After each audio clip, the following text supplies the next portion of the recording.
By the time we get home, the sun's under the earth. Elias and me slog into the kitchen where Mama's sitting at the table with Uncle Bump. As expected, she's in a dither. There's no sweet smell of hen wafting through the house. Worse, her usual "I've been working hard and I'm glad I'm home" smile is gone. "Where you been?" she snaps. My bottom lip shakes. I hate how that happens. Then everyone can tell I've got the fidgets. I wonder why I've got to have a giveaway lip. "Sorry," I tell her. I pull out a chair and sit, and I don't know how I think so fast under pressure, but I do. I cross my fingers under the kitchen table so God won't hold anything against me. "What actually happened is," I say, "I'm about to tell Mama and Uncle Bump how a big, mean dog came and chased Flapjack up a tree right outside the Very Fine Fabric shop. I'm about to tell him that no matter how much I whistled and clicked, Flapjack wouldn't come on down. I'm about to tell him that if I left Flapjack there, that dog would have eaten my poor cat for supper. But before I do, Mama cuts her eyes at me real mean and says, if there's one thing I can't stand, it's a fibber. And I just put my lips back together right there. Mama turns to Elias. "I've been worried sick. You know how I feel about you being out late, especially when you got your sister with you. She's just a little girl, Elias." "Sorry, Mama," Elias says. "I'm not little," I say. Uncle Bump tries to change the subject. He bows his head.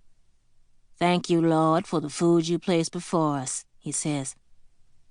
There's a bowl of gray boiled potatoes in the center of the table, and one thing's clear.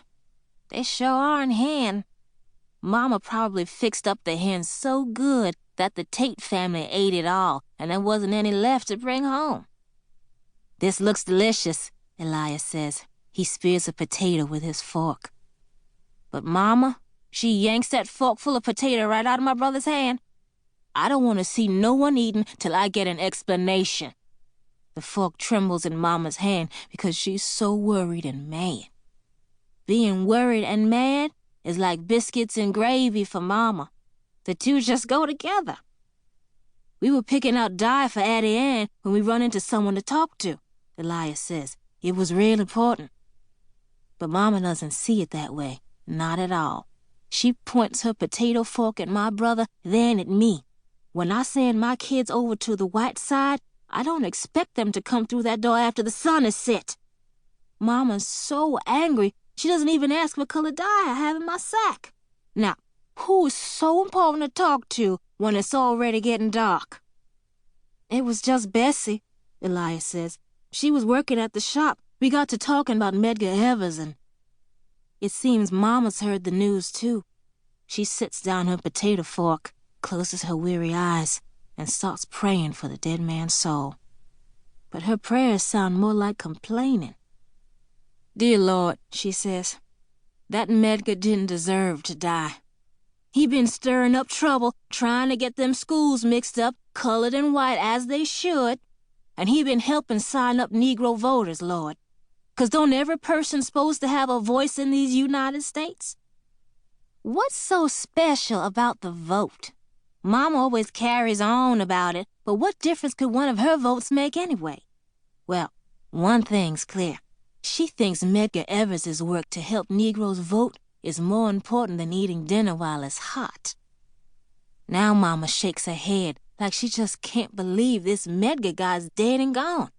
"Lord, you listen to me," she says. "You bless Medgar's hard-working, full-of-courage soul. After that, how am I supposed to eat? Hen or no hen, my stomach's knotted up knowing someone can get killed for doing heaps of good."